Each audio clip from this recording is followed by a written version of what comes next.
Eu estou grávida e quando meu filho nascer, eu vou separar do meu marido e eu vou dar a criança pra ele e a família dele cuidar. Eu sei que a criança não tem culpa de nada, só que eu tenho os meus motivos. Eu namoro há 6 anos e nós moramos juntos. E no começo do nosso relacionamento, tudo era muito bom, tudo era muito tranquilo. Até que eu engravidei do meu primeiro filho. E depois de um tempo que eu engravidei, que eu ganhei o meu primeiro filho, as coisas começaram a mudar, começaram a desandar. Ele era frio comigo, ele não me procurava, ele era totalmente, assim, extremamente ignorante comigo. Tudo que eu fazia irritava ele. E eu aguentei tudo isso por 2 anos. Até que um dia, eu decidi clonar o celular dele e ali eu descobri que ele estava me traindo com a menina mais vagabunda que tinha na cidade.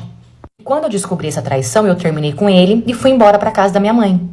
Porém, com um mês que eu estava separada, a minha mãe começou a falar que eu tinha que voltar pro meu namorado, que traição era normal, que eu tinha que perdoar, principalmente vindo de homem, que era normal o homem trair, que a gente tinha que relevar. E ela falou assim, filha, já tem várias pessoas morando aqui na nossa casa, a casa aqui já tá cheia, então volta pro seu namorado, que é a melhor coisa que você faz. E nesse tempo que eu fiquei morando na casa da minha mãe, eu conheci uma outra pessoa e comecei a me relacionar com essa pessoa. E pense num homem assim maravilhoso, que me tratava super bem, ele fazia questão de estar ali comigo, sabe? E eu fiquei com ele por 5 meses e foram assim os 5 meses mais lindos da minha vida. E claro que todo esse tempo, meu ex atrás de mim, ele não me deixava em paz, até que ele descobriu que eu estava saindo com essa pessoa, conseguiu o contato dessa pessoa e mandou mensagem pra ele, ameaçando, falando que eu já tinha compromisso, que eu já tinha namorado, que era pra esse cara se afastar de mim. Só que quando eu comecei a me relacionar com essa pessoa, eu não escondi nada dele. Eu contei pra ele quem eu era, que eu tinha saído de um relacionamento, que eu não queria voltar, que meu ex ele não me deixava em paz. Então ele sabia tudo que eu estava passando. E nós continuamos ficando, só que o meu ex e a minha mãe, eles não davam paz, eles não saíam do meu pé pra nada, querendo que eu voltasse com o meu ex. Até que as coisas começaram a ficar sério entre mim e essa pessoa, tanto que ele ia me pedir em namoro no dia do meu aniversário. Ele me apresentou pra família dele, inclusive a família dele me recebeu assim super bem, me trataram muito bem. Só que o meu ex e a minha mãe, eles não davam paz, eles ficaram infernizando até que eles conseguiram acabar com tudo. E o meu ficante chegou em mim e falou assim, olha, eu gosto muito de você, só que do jeito que tá não dá, porque eu não tenho mais paz. Ele falou, todo dia alguma coisa, todo dia uma novidade. Infelizmente, do jeito que tá, não dá pra eu continuar. E depois que meu ficante terminou comigo, de tanta insistência da minha mãe e do meu ex, eu decidi voltar com o meu ex. Parte 2. Então, como eu estava dizendo, de tanta insistência da minha mãe também do meu ex, eu decidi voltar com o meu ex. Claro que depois que eu voltei, a minha vida virou assim um verdadeiro inferno, porque meu namorado ele morria de ciúmes do meu ficante, tudo pra ele jogava na minha cara em relação ao meu ficante. E por mais que eu voltei com meu namorado, quem eu amo de verdade é o meu ficante, eu não consigo esquecer ele, eu não consigo tirar ele da minha cabeça. E infelizmente o que eu mais temia aconteceu, eu acabei engravidando novamente do meu namorado. E desde que eu descobri essa gravidez, o meu maior desejo, a minha maior vontade era de poder tirar essa criança e largar dele. Eu não sinto mais nada pelo meu namorado, não restou nada, nem um pingo assim de amor, de carinho, nada. Não sinto nada por ele. E quem eu amo de verdade é o meu ficante. Só que eu tô totalmente sem saída, porque se eu largar dele agora, minha mãe não vai aceitar, ela vai fazer eu voltar com ele pelo fato de eu estar grávida. Ela não vai me aceitar na casa dela de novo com uma outra criança. Eu não sei o que fazer. Eu me arrependi amargamente de ter voltado com ele. Porque eu fico pensando, se eu não tivesse voltado... Ai, que decisão podre que eu tomei. Se eu não tivesse voltado com ele, eu não teria engravidado. Eu não estaria grávida hoje, de mais um. Eu não devia ter voltado com ele. Eu devia ter sido firme, sim. E devia ter falado que eu não ia voltar e pronto. Só que eles infernizaram tanto, que não tinha outra saída. Então, o que eu tô pensando em fazer? Esperar essa criança nascer, terminar com o meu namorado e entregar a criança pra ele, pra família dele. Eu sei que a criança não tem culpa de nada, só que eu não consigo amar essa criança, eu não tenho amor. Eu sofri tanto com meu primeiro filho, eu fui tão rejeitada, eu fui tão assim traída, que eu não consigo me ver com essa criança. E outra, ele e a família dele têm condições de poder criar essa criança. Eu já não tenho essa condição, nem financeira, nem psicológica. Não dá. Essa história também não é minha, e sim de uma seguidora que mandou pra mim lá na PP Vizinho. Aproveita e vem me acompanhar lá também, você já sabe, né? Eu vou amar ter você comigo lá todo dia. Tchau!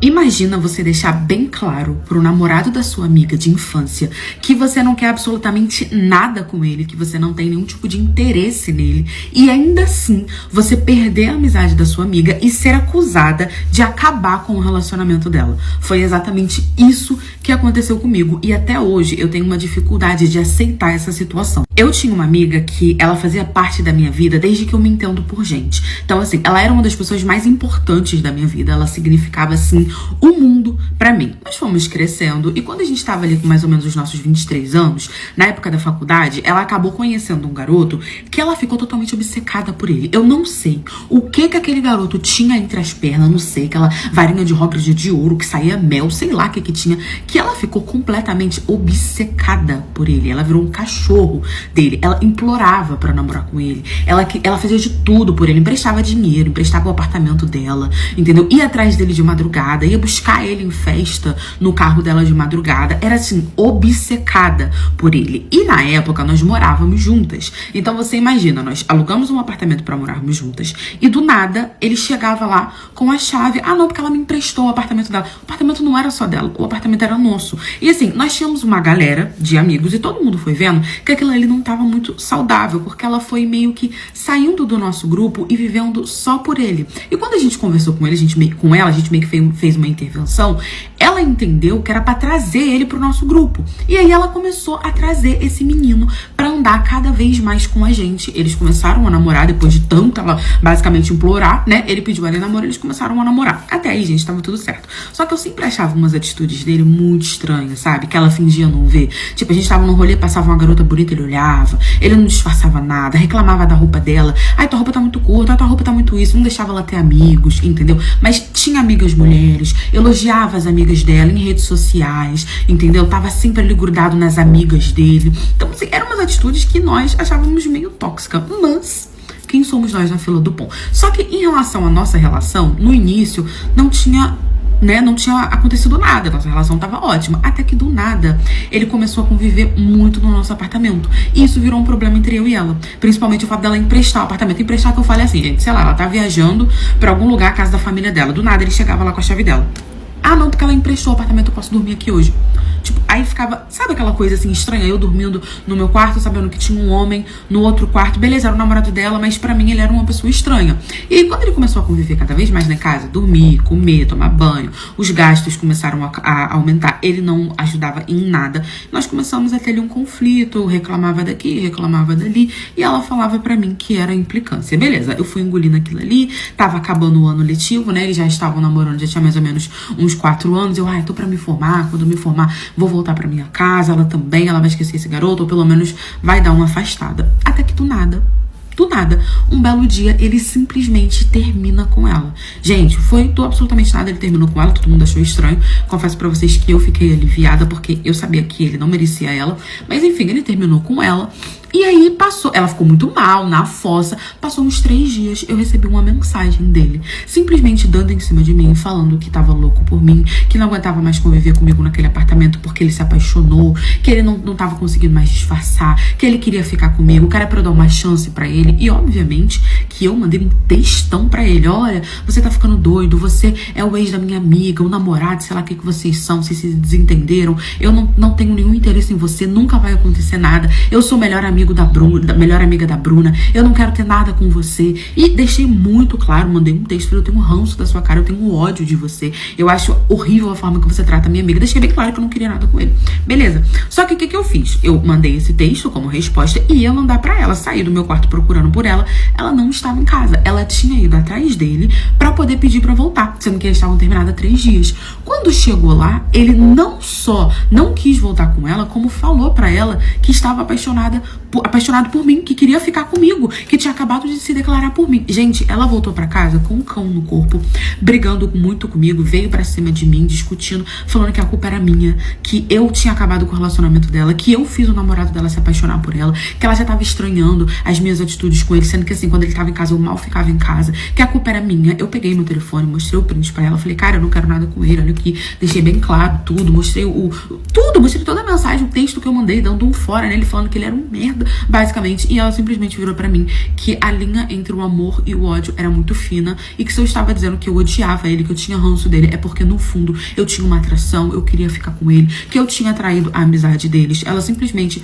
pegou as coisas dela, saiu do nosso apartamento, falou pro nosso grupo de amigos, pra todo mundo, que eu tinha dado em cima do namorado dela, que eu tinha acabado com o relacionamento dela. Eu tive que ir mostrando o print pra todo mundo. Ela saiu da faculdade, ele não quis voltar com ela saiu da faculdade, voltou pra casa dos pais dela, e assim, até hoje eu tento conversar com ela pra voltar a nossa amizade, mas ela simplesmente disse que a culpa era minha e que o fim do relacionamento dela foi por minha culpa, que eu acabei com o relacionamento dela e acabei com a nossa amizade, mas eu literalmente não fiz nada. Ah, mas e o garoto? O garoto ficou correndo atrás de mim um tempo, me mandando mensagem falando que queria ficar comigo, que me amava, que tava apaixonado por mim, que não sei o que, até eu denunciar ele por assédio, porque ele ficava indo na porta das minhas aulas, na porta do meu apartamento. Tive que chamar a polícia pra pegar a chave, que ela tinha deixado a chave com ele. Depois de muito, né, eu denunciar, abri medida protetiva, tudo isso, ele parou de encher o meu saco e sumiu. Ninguém quer viver à sombra de uma... Ninguém quer viver na sombra de uma pessoa que já faleceu.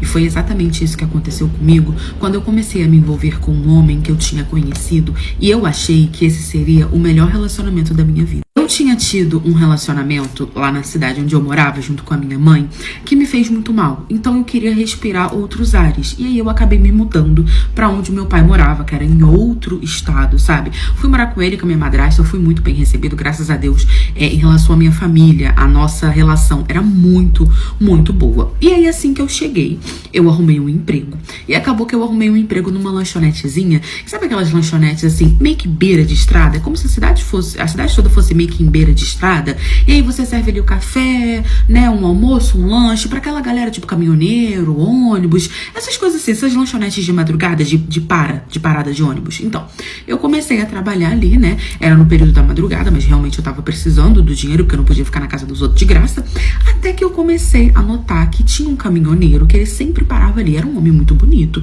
era um homem relativamente novo, e toda vez que ele parava ali, ele puxava assunto comigo, a gente começava a conversar, e não sei o que, conversa vai, conversa vem. Eu descobri que ele morava ali na cidade, mas que ele era caminhoneiro e ficava fazendo viagens. Até que um belo dia, ele falou pra mim que meio que tava cansado de ser caminhoneiro, que tinha recebido uma proposta dele trabalhar fixamente ali na cidade, só levar carga pra um local que era mais perto e voltar no mesmo dia, que ele tava pensando, porque ele só ficava na estrada, que isso não era saudável, e eu super apoiei. Só que nisso, eu já tava meio que começando a gostar dele, sabe? E eu não sei se eu tava confundindo as coisas, mas ele parecia também tá gostando de mim. Até que ele realmente fez isso. Ele começou a trabalhar de uma forma fixa ali na cidade, mas ele sempre parava lá na lanchonete pra conversar comigo, me dava bom dia, não sei o que, pediu o meu número, e aí eu vi, bom, ele tá pedindo o meu número, ele tem interesse, né, o mesmo interesse que eu tenho. Nós começamos a conversar, e aí ele me chamou pra sair, eu fui, foi muito bom, nós nos divertimos, saímos outras vezes, até que ele me beijou pela primeira vez, e ali nós começamos o nosso relacionamento. Ainda não estávamos namorando, só estávamos juntos. Quando o meu pai ficou sabendo que eu estava com ele, meu pai falou, olha, filha, eu não sei se é uma boa ideia, porque ele é viúvo. Minha madrasta também me falou a mesma coisa, ele é viúvo. E aí todo mundo da cidade que eu fiz amizade, que eu ia conversar em relação a isso, falava, olha, ele é viúvo. E eu nunca entendia isso, porque eu não via isso como um problema, né? Eu achei que, gente, ele é viúvo, tá? A mulher foi de arrasta, ele tem que seguir a vida dele, conhecer outras pessoas. Então eu via mais como um preconceito e não entendi que era um aviso das pessoas, né? Ele me pediu um namoro. Nós começamos a namorar, e como ele morava sozinho, ele perguntou se eu não queria morar com ele. E aí eu acabei aceitando, foi o meu erro. Conversei com meu pai, com a minha madrasta, em pouco tempo fui morar com ele. E aquela velha história, né? Eu era maior de idade, meu pai aceitou, falou, bom, se é o que você quer, tudo bem, e eu fui morar com ele. E logo nos primeiros dias que eu fui morar com ele, eu percebi que ele fez uma coisa que eu não gostei, que era o quê? Quando eu ia na casa dele, nós tínhamos relações, né? Ele escondia coisas de mim que eu, por exemplo, eu não vi. Quando eu fui morar com ele, ele já tinha colocado tudo, que era o quê? Quadros do casamento dele com a ex-esposa dele, quadro dos dois quando namoravam, fotos, coisas dela. No guarda-roupa dele tinha uma parte que era só de coisas dela, ele doou a maioria da parte, mas certas coisas ele não conseguiu doar e deixou ali. Então ele falava, olha, nisso aqui você não pode mexer. Tinha uma caixa cheia de coisas assim, que era deles, de namoro, cartas, de isso e aquilo, que ele guardava também embaixo do guarda-roupa, que que eu achei quando eu fui arrumar a casa e perguntei pra ele o que era. Ele pediu pra eu não mexer nisso. E aí eu comecei a reparar certas coisas que antes ele não mostrava, sabe? Eu não reparava. Como, por exemplo, também a tela do celular dele era a foto deles. Então, assim, era quadro espalhado pra todos os lugares da casa, sabe? Tudo tava do jeito que ela tinha deixado. Ele falava pra mim que eu só podia arrumar a casa, que eu não podia mudar nada, porque aquilo ali tinha sido a arrumação da ex-esposa dele, né? Que ele era viúvo e não sei o quê. E aí eu reparei que todos os dias ele acordava muito cedo. Falava pra mim que gostava de tomar café na rua e não sei o que e tal. Mas não, ele ia pro cemitério pra poder levar flores. Ficava lá conversando com a esposa dele, a ex-esposa que tinha falecido. E depois ele ia pro trabalho dele, né? Até que um belo dia eu resolvi seguir ele, vendo que ele acordava muito cedo. E eu vi que ele realmente estava indo lá no cemitério, né? Eu reparei também que um dos quartos tinha um colchão jogado, né? A casa tinha vários quartos. No quarto que nós dormíamos tinha a nossa cama.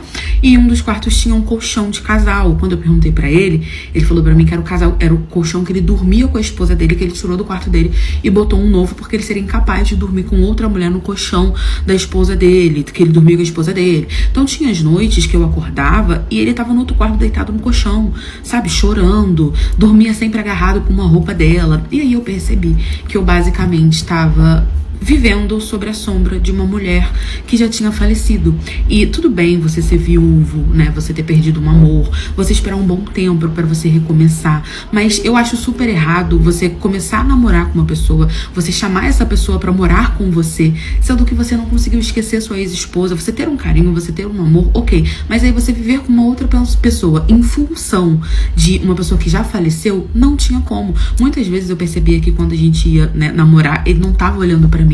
Ele tava olhando por nada. Então eu tenho a suspeita de que ele me usava pra meio que fingir que era a ex-esposa dele. E quando eu comecei a reparar isso, infelizmente, né, eu comecei a sofrer muito, comecei a sentir ciúme de uma pessoa que já tinha falecido. Nós começamos a brigar muito. E ele simplesmente um belo dia falou pra mim que não ia abrir mão das lembranças da ex-esposa dele, porque foi o grande amor da vida dele. Naquela mesma noite eu peguei todas as minhas coisas e voltei pra minha casa. Contei pro meu pai o que tinha acontecido. E meu pai me explicou que era exatamente isso que eles tentavam me avisar, que ele nunca superou a morte da esposa dele e que ele sempre foi muito obcecado por ela. Foi a pior coisa que eu fiz na minha vida, né? Ele ficou indo atrás de mim por um tempo, mas eu não quis mais. Ele realmente vivia em função da esposa falecida dele. E eu não ia viver a minha vida em função da sombra de uma pessoa que já tinha falecido. Pra mim não fazia sentido.